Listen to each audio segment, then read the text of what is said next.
everybody. Come on.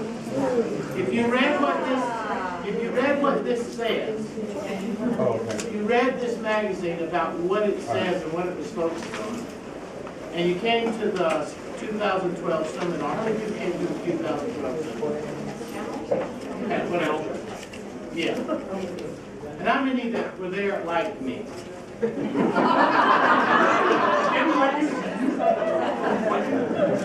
Okay.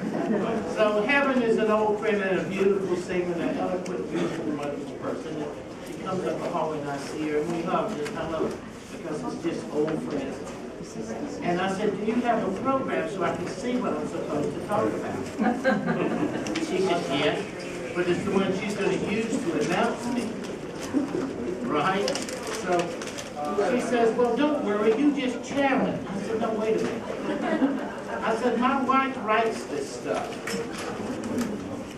And I said, and then what I do is I read the lessons, remembering who you are, discover your purpose on the earth, and every one of these. And then I read them. And then I roll my heart out to you. I look at every single one of you that walks in this room, and if you've been to any room you've ever been in, I watch you just like a hawk, and I go row to row, and I look at every single one of you. And I send that roll of love out so that in each of these, whatever is necessary to help each gain a perspective about who we are in the times of the panel yesterday, and in this changing world. I got in that 11-pound bag right now that my wife tries to keep taking off of me to keep me from bringing it because I sweat too much. So when I told Heaven was this, I said, hey, wait a minute. I'm not channeling. I'm just an instrument of Catherine's divine will.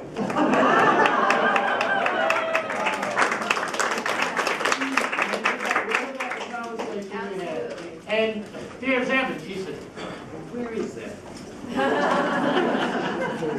So I'd like to introduce my lovely wife, Catherine.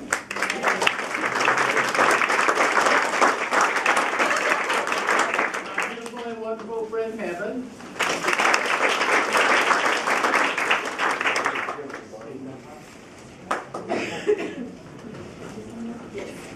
He really doesn't need an introduction, does he? You have to do affirmation. Come on now, I've worked too hard to get this.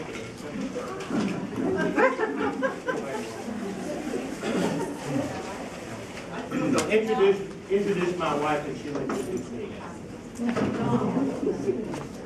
I'll get it. This is the lovely Catherine. The lovely Catherine. And what do we do? We'll get out here. They can't hear us. Let's wait. Almost.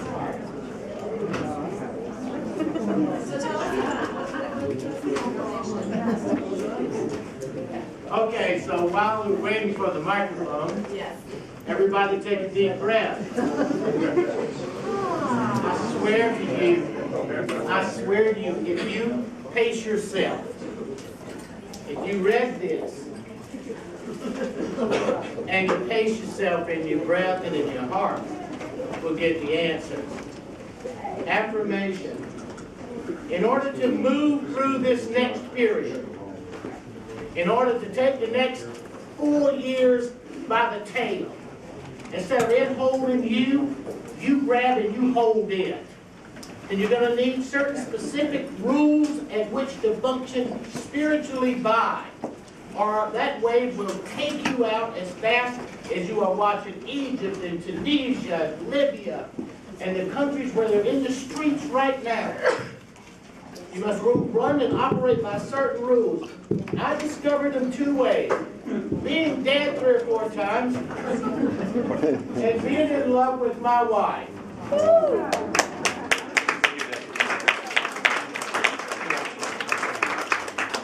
So, you gonna let me finish what affirmation? You got it.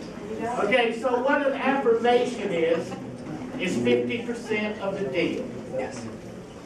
You're halfway home when you understand. You start your day with an affirmation, a short paragraph or a short perspective. You lock it in your heart and you live your whole day thinking about achieving that goal. It might say be nice If it says more than twice, I'm going to fail. If it says be at least nice once today, I'll usually get that right. But after that, it's never a chance. Okay? So the affirmation is 50% of where you want to go. The book was written by Catherine, and here's Catherine. And here's Catherine. Okay, thank you, everybody. And thank you so much for being here today and going through all that little bit of chaos, moving from room to room. I really appreciate your patience. In our home, we start every day with an affirmation from this book. It's called Jewels for the Soul, and I wrote this back in 1992. As Dannion and I travel around the country, whenever we have gatherings like this, we don't look at them as lectures or workshops. We always think of them as family reunions, because we really believe that all of us chose to come together in this time and this sacred space so that we could reconnect. We could get from our love and connection to one another. So this morning when Dannion woke up and opened this book, he got an affirmation in the book called My Potential. And as I was just up here feeling my way through the book, I opened it to My Potential. Now that's wonderful synchronicity. So today we all... Remembering who you are, number one. Go, Mom. Here we go. My jewel for today is my potential. I have been sent to Earth by the universal powers in order to expand my awareness and magnify my potential for love. As a spark from the Mother, Father, God, I am capable of doing all things. However, my Earth assignment directs me to focus most fully on those things that by doing well, I bring to myself and to the world greater joy. Affirmation: I live up to my infinite potential by experiencing and spreading spiritual joy. So that's what we want to hold in our hearts and our minds as we listen to Dannion give his presentation. That probably will have nothing to do with what I wrote on that piece of paper, but I know that you will enjoy it immensely. And remember, this day, keep in your mind and heart that you are living up to your spiritual potential. And happy Valentine. Happy Valentine. Okay, so now, let there be light. Hello everyone, as you know my name is Heaven, and on behalf of the Conscious Life Expo, I welcome you all to this lecture today. How perfect to have someone named Heaven introducing Dannion, speaking about lessons from heaven. Before we get started, a quick question. How many of you are here for the first time? Oh, wow. Oh, Okay, God. great. Awesome. Awesome. Stuff I can use. So for a man who needs no introduction, nevertheless, since he is a dear friend, I'm going to go ahead and give him this introduction. Because truly to know Dannion is to love Dannion. Is that not true? And you will grow and expand in this divine love exponentially. So now, a little about Dannion's background, not that you don't already know this. Dannion is the author of the New York Times bestseller, Saved by the Light. Read that book? How many of you read the book? Great book. And of course, he raises his hand. And in addition to that, At Peace in the Light and The Secrets of the Light, Lessons from Heaven. This trilogy masterfully describes the author's 3 poignant near-death experiences and the beautiful reality of life beyond the veil. Dannion travels extensively lecturing to audiences around the world. His message is simple and inspiring. Death is not the final chapter. I like that. I'm going to say that again. Death is not the final chapter. Yes, thank you. Dannion will be awarded this year's Lifetime Achievement Award for his ongoing breakthrough work in the transformation and evolution of human consciousness. All right, everybody, show him your love and appreciation.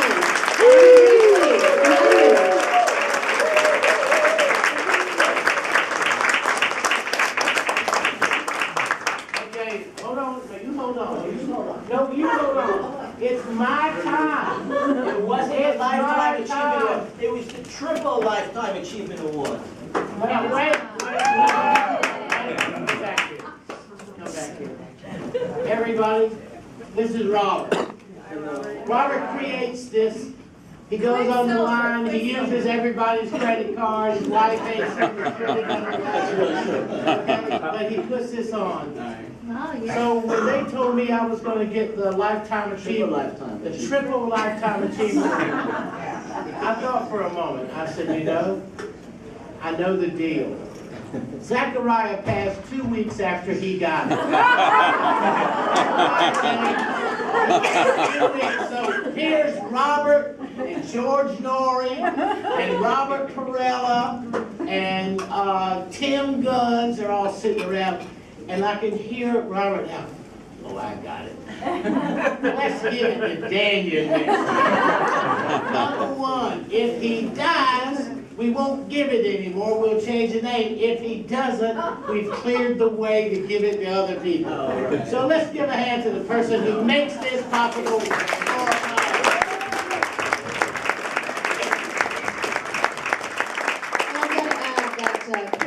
That's what we like to call him, is actually one heaven of a salsa dancer. Okay. Yeah. It's really not true, right? Say something nice about me.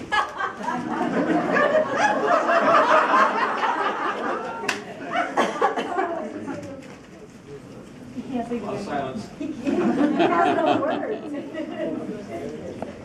To know Dannion, to love Dan. Yeah. That we all have that same feeling, and we just love Dannion, and he's a miracle. I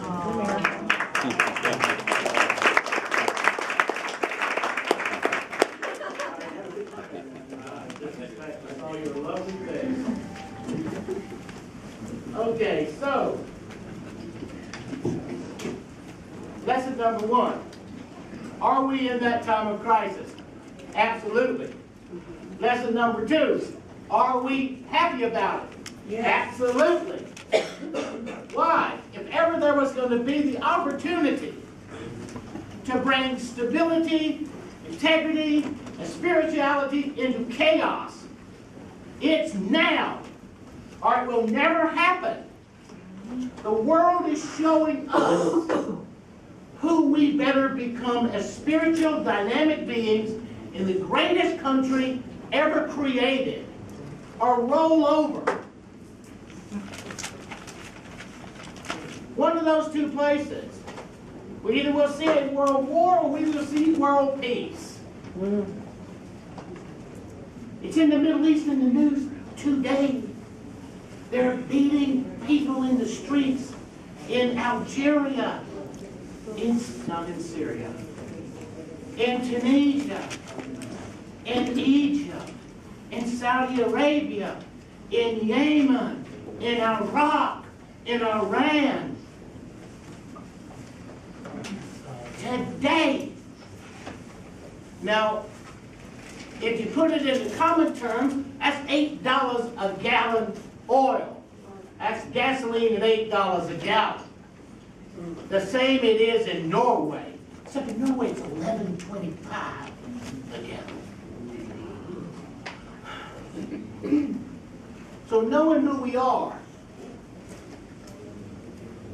and having a focus that belongs to us. So as we move forward into the future, there are certain guidelines that must be met. They must be met and they must be held as principles so that you, no matter how crazy it gets around it, that you can see clearly of how you make the right choices in the decision making. First, your service. Your service. What it is that when Kat read you the affirmation for today, personally showing love and joy, you're living up to your value because you came here today. Where else does love and joy spread at each booth, walking past each person, looking at the crap they picked up in their bag that's bigger than your bag, so they either like more crap than you, or they don't believe in much as the endeavor and the study of the crap as you do. The magnificent articles and qualified, beautiful things that are out in those booths. all the stacks of pieces of paper that's piled up around. I've been to do 1 million of these conferences, and you can ask Catherine, I take everything on. I read it all, and she's right there shaking, I bring it all up. And I spread it on the floor like a little kid. And I read it, and I feel, and I knew I went by the booth, and I know I touched that person that made a commitment to come here for me, to give me a candle or a present or a gift or something that I can give. The value of my love and presence and the people that I have met to them as a gift. What usually costs me $500 to buy crap, to buy interesting articles for my 6 stepchildren is a $350 run no matter what. So far, and the event's almost closed. Almost closed. It's cost me about $9. About 2 little necklaces at 75% off that said love, for the only 2 left in the house. The rest of them, I'll pick them up some brochures. Interesting things that they should purchase and have in their life, because I'm not going to buy it for them for Christmas, and maybe give them $25. So I'm at $125 instead of $400. So make sure you walk every booth. Make sure you feel the material. Don't just look at it piled up. Stop, damn it. Take a look at it. If it feels right to you, if there's a thought about it or a place about it that matters to you, and make it a dedicated journey. A penny jar. A penny jar. It's something that you picked up, it's put your change in it.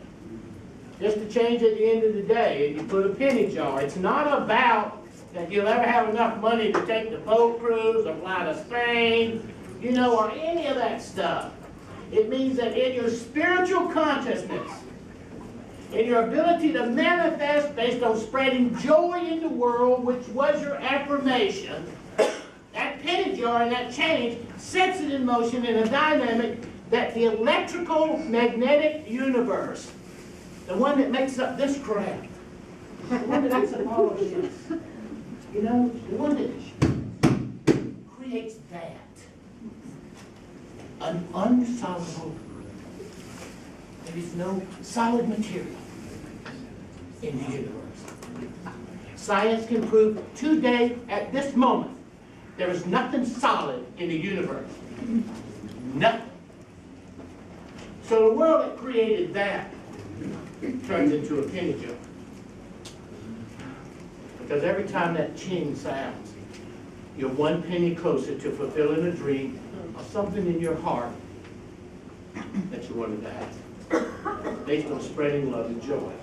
So you'd be narrowed down to communals, coffee houses where they're smoking shisha, somebody playing country and western sounds supposed to be like folk music, a bunch of one-act plays, to find that place of entertainment. But that's the place you'll find love. So remember who you are in this time, putting and filling up your penny jar. You are a great, powerful, mighty, spiritual being. You have dignity, you have direction, and you have purpose. You were that before you got here. You'll be that after you leave here. Get over it. But you got to start remembering this. Forever. Just got to be a lot longer. Because you're going to be you forever.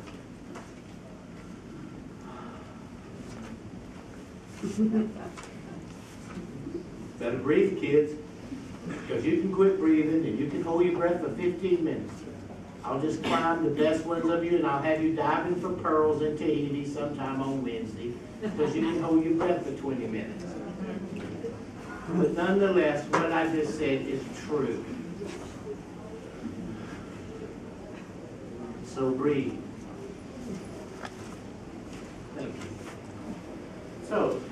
in knowing that we were great, powerful, and mighty spiritual beings with dignity, direction, and purpose, we would have to do two things. We would have to accept it at face value. We'd have to accept it at face value. We'd have to go upstairs and cuss and put a few quarters in the penny jar. So cussing, breaking your own rules, got you one step closer to Paris. And you keep manifesting. And you keep manifesting. And you keep moving it from that spiritual thought with that intention. Spreading love throughout that day and financing your way there. And when you're nice to somebody at the end of the day, like you'll be today, you'll be amazed that that pocket will have more change in it than you realize that it had of the stuff that you had collected during the day. Manifest. Take it as a great, powerful, and mighty spiritual being with dignity, direction, and purpose, and set up a simple system by having an affirmation, which is like ours is jewels for the soul. And until you write your own affirmations, until you write your own, I would go get a copy of Jules. Go to Dannion.com, punch up Jules, it takes you to Amazon. They're like $6 or $7 or $10. Somewhere in there. But get it. And as you use this every day, based on that you're a great, powerful, and mighty spiritual being with dignity, direction, and purpose, by following the rules of having an affirmation and putting the change in the jar at the end of the day, it should either prove that you are what I said you are, or it should prove that I'm a liar and that you're not. If it proves that you are what I say you are, you have to be responsible for being great, powerful, and mighty spiritual beings with dignity, direction, and purpose. In the story, no more talking, just come on to the table. Or you get just to keep being who you are. And this was another waste of $25. Not a bad way to look at it. So, now that we've started to manifest, let's see what number 2 is. And now that we know who we are, discovering your purpose on earth.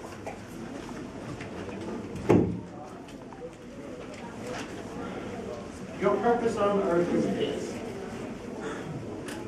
In the surface electromagnetic world, it's to have as much fun as you can possibly have.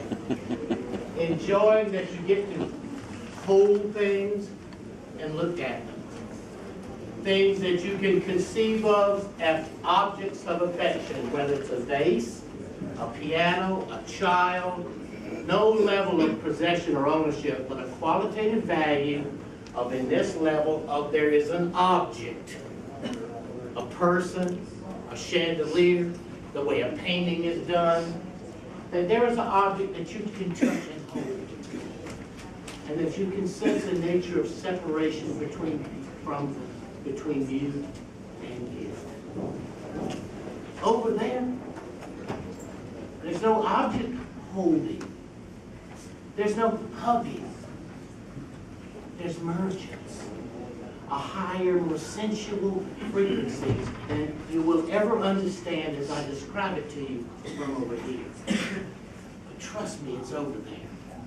So the two things that you would do based on having the face you are great, powerful, and mighty spiritual being with dignity, direction, and purpose, or you just whoever it was that came in here wasted $25. You would first listen to the rules, which means without your pennies going into the jar, I don't care. Without you manifesting from the emotional, spiritual place that happened in this room, I don't care. The rules won't apply to you, and I don't care what you do, and I wish you well in your life, and may God speed. But what you have to do is this. You have to breathe. You have to be responsible for breathing. And the holiest moment in your day is when you took a breath. And then the second holiest moment in your day is when you let that breath out. life giver to you is your breath.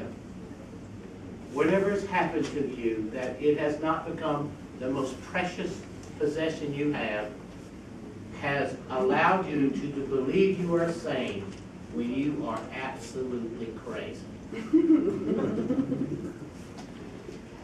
So just to test, I want everybody for the next 5 minutes to cover their nose and their mouth. And then let's see if I'm right or not about 2 things. First, how do you test authority?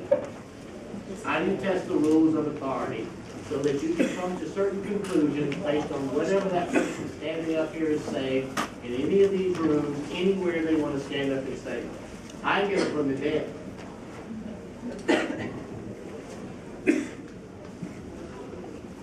Now, there's not a lot of historically people who do that. I can think of 1 or 2. And I don't hear much about them after they did it.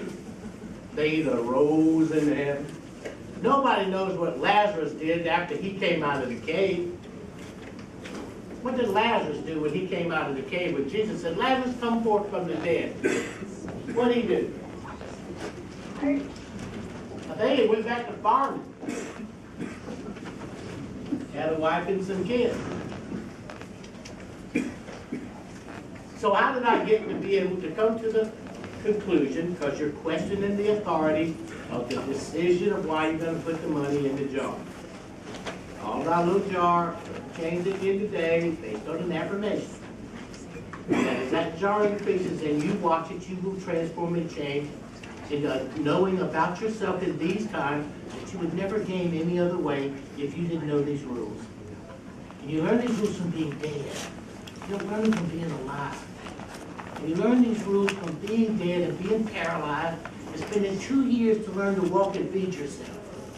And to worry as much about wetting yourself as cosmic unfolding. Or that you can stand up and not fall against the wall and break your nose and fall on the ground because you lose your equilibrium from being struck by lightning. And for hours you watch ants crawl up in your nose and in your eyes as you're bleeding. And there's nothing you can do. Nothing. So instead of having to go through all that, the smart people paid the $25. And the really smart people, they just paid the $20.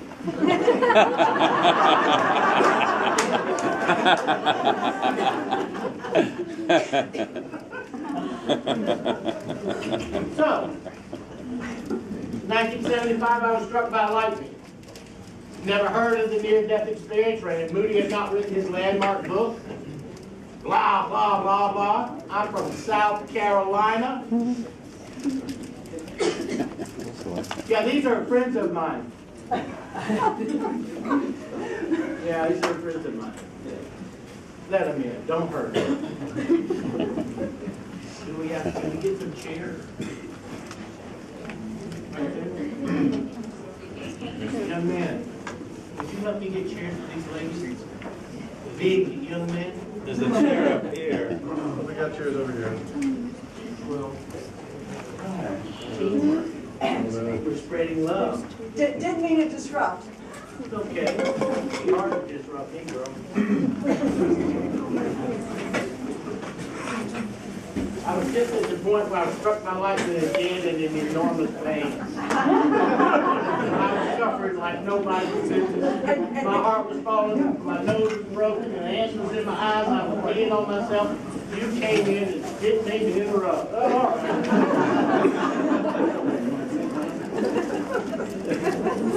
Didn't you tell me that? I need you to sit down and shut up.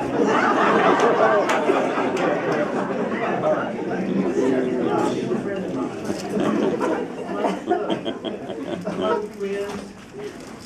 One friend is just friends. There's another seat up here for somebody. Two up here. One friend is just friends. All right, so we paid attention to breath now. Are we breathing? We got to stay together. We're putting fingers in the jar.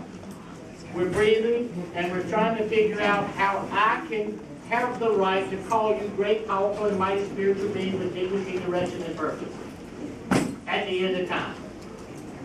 Because if you look at your lives from where you were before you came into this room to right now, there would not be a single one of you that would agree with the rules that I'm giving you that you are a great, powerful, and mighty spiritual being with dignity, direction, and purpose. Might be one. But they just let you out the insane asylum. Because when you talk to God, they call it prayer. But when God talks to you, they call it schizophrenia. So all you have to say is God told you to do it. So now, in the course of going through being struck by lightning, in 2 years, everybody focuses on the 28 minutes. Because I was in another world. A world I had no idea that existed, or at the present point at 25 years old, gave a damn whether it existed or not.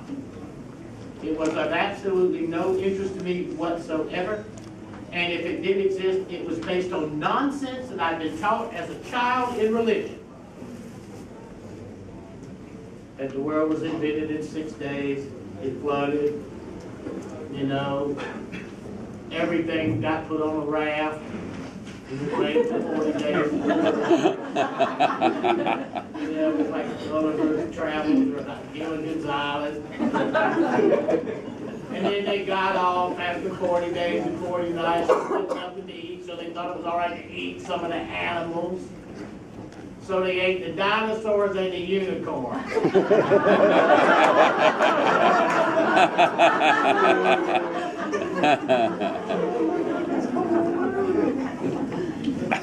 Okay.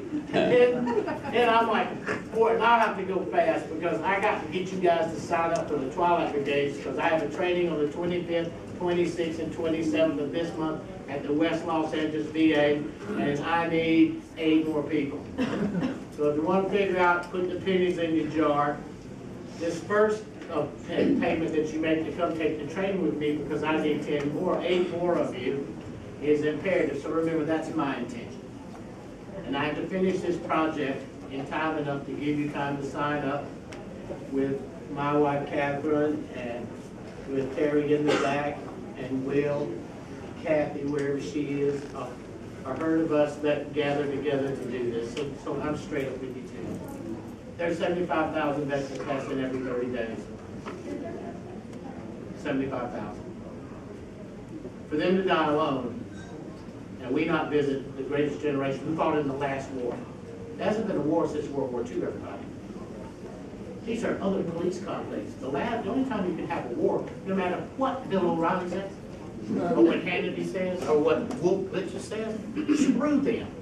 You can't have a war unless the United States Congress declares it. Now, when was the last time the United States Congress declared a war? 1941.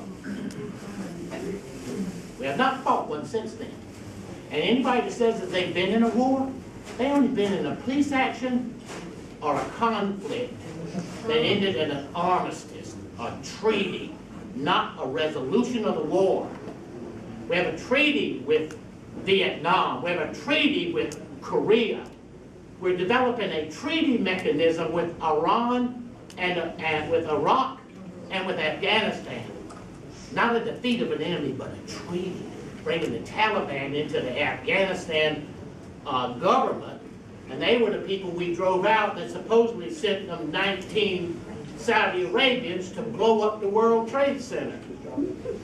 If you think that, you are insane. You're not just crazy. You have lost your mind. Now, how many people in this room thinks that that is any sanity? And that's the world we live in. Raise your hand if you think there's any sanity in that, and we're living in it. None of you. Why? Because there's no sanity. It's none. So we're going to find Dannion the dead guy and see what he's making fun of this week. Why? What does he think? What are they going to do? Kill me? Well, big deal. Who do you think that scares? I've been struck by lightning. I had open heart surgery 13 years after that. I had brain surgery 7 years after that. I've had 3 major heart attacks and heart surgery in the last 2 years. And why? Not because I didn't take care of myself as well as I should. Because I got struck by lightning. They'll lead to another, they'll lead to another. They'll lead you into a lot of directions that make you do really stupid stuff. Because you don't escape the pain, and you don't escape the memory, and you don't escape the responsibility that you believe was placed on you by a power that you would determine or use the description of as the divine. Come live in my world. You're not going to have a choice. You don't have to live in my world, which is the same world I live in. I live in yours. At least today. And in the books we write, and the stories we tell, and the lectures that Jack and I do, and the achievements of the Twilight Game. So, here's what's going to happen when you get dead. No matter how, when you hope it happens fast. You hope it's a freight train, you hope they drop the atomic bomb on your house so you can have the rush of vaporization. That's the ultimate way to go. Vaporize. Alright, now what happens once that out? Okay, we done got the, alright, they killed us. Okay. What happens now? You let that breath out. You are calm. You don't know where you are, but you are safe there. You're not really looking around as much as you're feeling. Like in the darkness. You're feeling your way, safely trying to keep from, as frightening as it gets, as you know where the end of your bedroom dressing table is, and you know it has a point on it. And you know if you've drunk, getting home late, and if you don't time yourself just right, you're going to hit your leg. You're going to hit your leg on the end of that table and get into the bed. But in the morning when you have to put your miniskirt on Sunday, you girls got a big old bruise on your leg that you're going to have to answer for.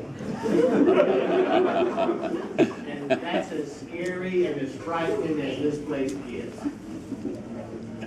And then you become aware that there's a lot of events going on in a place that you once thought you were a part of. You once really thought you were really there. It's like in the early days when you thought Captain Steamboat Willie lived in that box in your living room. Had 3 stations. On one station, you turn it on. I swear to God, Howdy Doody was a friend of mine. And he lived in my house. In a little box. With Maggie. And then you're going to watch this event as though it really meant something to you. Like it really had some value to you, but you are not a part of it. You're separated. You're going to look down at your body. And the very first thing you're going to think when you look at your body is, what in the world was I thinking? When I got into that, what could I have been thinking? The next thing you're going to think is you're going to remember why you cried when you was a baby when you were first born. Why do babies cry when they come in? I'm going to show you exactly where. The next thing you'll think when you look at that lump was when you got in it. And there's a great, powerful, and mighty spiritual being with dignity, direction, and purpose. You said, what in the world is this? What did I possibly do to get into this thing? And who are all these people? Because you shut out all the things necessary to be aware of the duty and task to come and bring love to this earth. It's just like what Kat read, everybody. I'm going to tell you how it gets that way in my life. So when you're figuring all that crap out down there, which you don't really care. You know you have something to do with it, and you're observing it, and then all of a sudden you hear these series of chimes or bells, these tones or these frequencies, 2872 by 28825, and varying degrees between 72 hertz, 528 hertz, somewhere in the low 720, 21, 22 hertz, and then 858. And you hear a series of tones. Those are the frequencies that modulate. So those frequencies would be the frequencies by which you would begin to harmonize and vibrate with the universe and move down the tunnel. You become energetic and electromagnetic. You move down the tunnel and you come in this place of bright, brilliant, beautiful light. Like so bright and so brilliant, and so wonderful and so magnificent and so marvelous and so wild that you don't really think that you're supposed to be there. But the fact that you're there, the spiritual logic of yourself tells you that this is exactly where you're supposed to be. Just like being in this room this day and right now. Where we're talking about spreading love, and tomorrow's Valentine's Day, so we all get to start. We all get to start today based on what tomorrow is, about becoming the new person, and the new life, and the new way of living. Now, everybody gets to see all their relatives. All your pets and your friends, all your little parakeets and gophers, the rats you kept in the box, up in the kitchen, in the top shelf, you know, all them ants you killed that was eating your hot dog and things like that. Now, they're going to be a little pissed. So I know the two things you got to worry about. The Tyson chicken man, because when he gets there, there's going to be some hot chicken. And the next thing is you don't want to die and go down the tunnel when some Nebraska dairy farmer dies and all them cows are up there to meet you. Everywhere you go with the cow moving because they're so happy to see Farmer John. You try to see your Chihuahua and maybe your parakeet, and then all them damn cows and chickens there. So what you want to do is pray not to pass from this world to the next when those little events happen, and you put another quarter in the jar. Think it spiritually. Think spiritually, you are rewarding yourself for thinking that way in a system, in a world that you now know scientifically doesn't exist. Science says it doesn't exist. But you're manifesting in it because you are moving into another system of consciousness, and that's another dimension of existence.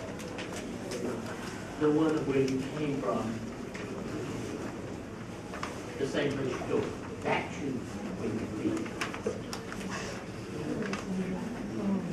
Then it's going to get even killer. Because you're going to find out before I'm done that you never left heaven. It is scientifically and theoretically improbable using tachyon science that you could have ever left heaven to start with. If there is a single atom, a single electron, a single proton, or a single neutron in your body. One. Scientifically and quantitatively, that means you are still connected to the one. Prove it. Not true. Even try it. I can scientifically prove that you are connected to the one. That part, that atom, that proton, that electron, and that neutron not only is connected to each other, has conversations with each other. And scientists are recording the conversations that they're having. And they're now discovering scientifically that a bunch of electrons that's in an experiment, that if the people who are performing the experiment aren't paying strict attention to the guidelines, the electrons make fun of them. That group of electrons that's in the study mocks them. This is scientifically proven. It's scientifically proven. So think of all that crap that you've been thinking and thinking that you left heaven some kind of way. And in leaving heaven some kind of way, okay, that in leaving heaven in some kind of way, a system was created for you to believe that there was only one or two ways of getting back. Doing what I say, which became the church. Doing what I'm telling you, which became politics. Following the education that I give you became institutions and educational systems. And then a job that you had to have in order to have what you think you really needed to be able to fund a life of living in something that is not real. Take a breath. So once you done met all your friends and your chickens and the cows and, you know, the parakeet and the aggravated chihuahua, I know Willie D, my favorite dachshund's gonna be there. Okay? But to let you know what kind of person I was growing up, I've been over there 3 times and no relative has come to see me yet. Now, when I was telling you in the early part of this talk about that I really didn't care about any of this stuff before 1975, can you imagine what kind of person my big arrogant ass must have been in dealing with situations that thought to be spiritual? Once you meet this being, after you meet all your relatives, you meet this being of life. So radiantly and wondrous being of life. Buddha, Muhammad, Jesus, Allah, Krishna. Everybody gives it a name. It's you. You are the being of light that comes back to meet you. How could that possibly or vaguely be true? Well, let's go to science. Let's don't read some ancient text in the scrolls up in Tibet. You know, we can live in Tibet and climb the mountains and be Indiana, whoever you want to be.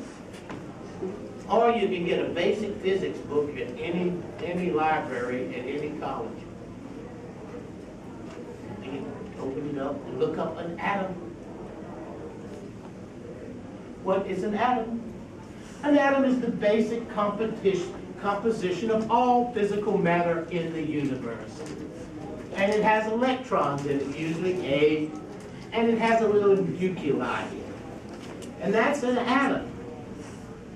If you put an atom under an electron microscope and you tune it into perfect, maybe magnified 500,000 times, or maybe 1,000,000 times, what are you going to discover? 94.6% absolute empty space. That's the part of you that's still in heaven. That's the part that's still connected. And there's nothing you can do about denying it. It's a scientific proof. It is undisputable and undeniable that if you look at yourself in an electrical universe, you are a part of all things, and all things are still a part of you, 94.6%. No matter where you go, you have an electron, a proton, or a neutron, anywhere in your system, or any place, you are connected and having a conversation with what every other proton, electron, and neutron in the universe. No matter what you think, that's happening right now. You discover these little tidbits when you've been dead. You'll be interested in it. After you've been dead a couple of times, I mean, you'll be amazed at what you get obsessed about learning. You know? Because more stuff gets curious. And the other part is you start to think that things that you thought that were really serious was really funny. You know, and then you start amazing at how crazy you are. Because you are back with yourself again, being honest. You took the glove off, you looked at your hand, you saw you were still cool. You had hoped that you had fulfilled your mission. For why you left as this great, powerful, and mighty spiritual being with dignity, direction, and purpose, left that place where you dwell with all things and all things dwell with you, and you didn't have to think about being something. You conceived it and you became it. And then you observed it in multitudes of directions like a prism. When you put light through a prism, it fractures it. And each of those fractures become a separate ray of the still same light that's in the room. You just broke it into pieces. And you flow down each of those colors all at the same time to be aware of anything in the world you want to be aware of. Bam! Then you start to feel all the feelings that you had when you were a child and when you were born. And then you begin to have a panoramic life review. You see your life pass before you in a 360-degree panorama. You have missed nothing.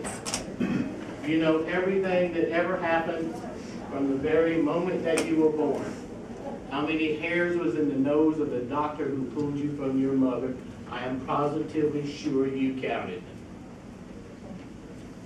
You knew everything. And as this life passes before you, you turn to look at yourself from a second-person point of view as if you were your best friend.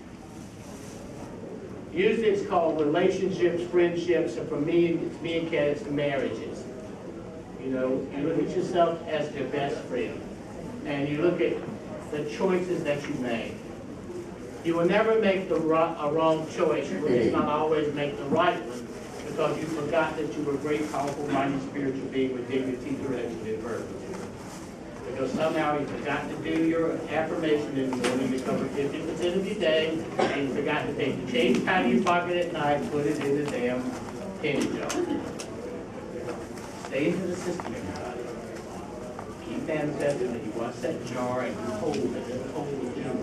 And you'll find that the art of being is harmony with the 94.6% of yourself and taking care of the 5% of yourself and put you in the line to be able to move in this universe and to see things in this universe that you could have never thought that you could possibly see.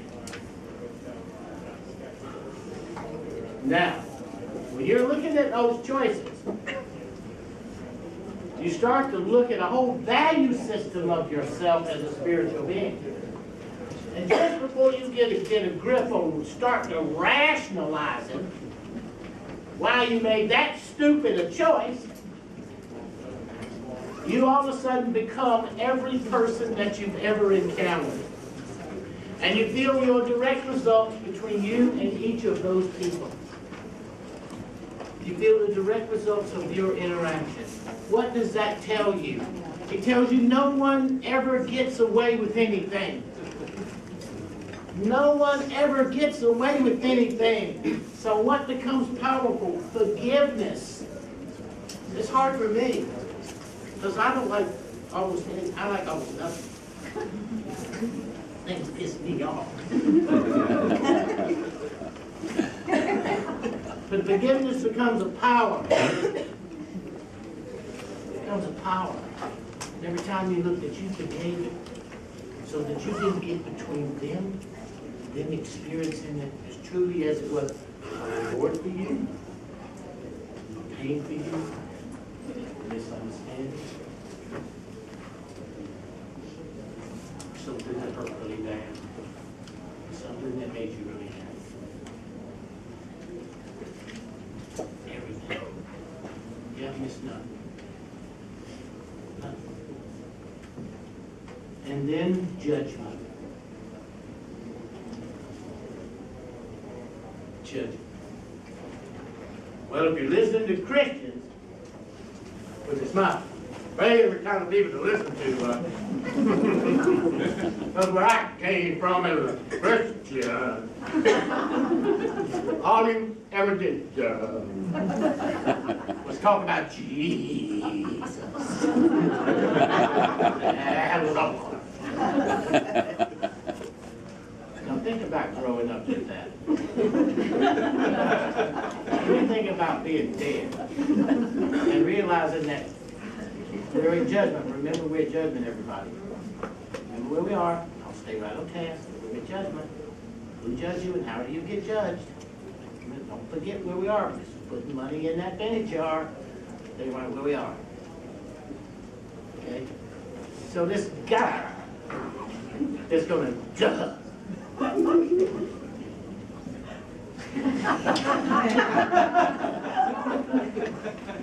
You ever watch those guys, man? I grew up around them. They're on TV, and I swear to you. You know? That's entertainment. I send that fool $5 just because of that 30 minutes of watching him strain his guts out. So I decided, who invented religion, and especially fundamentalism? It was the guy who had the patent on preparation H. You know what a Monday morning would be like after a Sunday of that? Yeah. And so this same person, straining and talking about Jesus, he tells me that God has an enemy who left his house and went somewhere else outside of the universe, which we now know electrically is impossible. If it has a proton, an electron, or a neutron, it has a state of matter. If you use Planck's theory on the multi-universe theory, that means it can operate both, light can operate both as matter and substance, or electricity at the same time. That means one beam of light that's coming from this candle or this lamp can be in two places at the same time. So that means there are multi-dimensions. That means there are multi-dimensions. Okay, so maybe this person that's God, that created this enemy of God named Satan, Lucifer, Morning Star, Beelzebub, Hesla, the devil. I mean, think about how many names the great Archangel Morning Star has. He must be just now getting out of the witness protection program. Okay, now, the same person who's judging me, God, okay, the same person who judges me has got the description of Lucifer, Satan, the devil, Beelzebub. Well, who was this cat who could leave heaven and go someplace where there isn't an electron or a proton or a neutron? Because wherever that place is, we don't exist either. Pure science. That place is being described. It doesn't have an electron, a proton, and a neutron. It doesn't have a way that it can function in two dimensions at the same time. We don't exist there. So we're being told about a place that's impossible to exist. If you're in this room today. And they got a name for the sucker. And they've been burning women in his name for years. Now sometimes I get mad at my wife. Sometimes I kind of wish that tradition was maybe still going on. But it doesn't really last long when I see her and she's been in the bathroom drying her hair. And she's got something she's been mad about maybe a week. And it doesn't really matter about having this lecture. It doesn't really matter about me. Folks know we don't deal with it. My heart rambles back to the Salem witch trials for a few moments. But only for a few moments. So now we got this evil. Hey, Brad.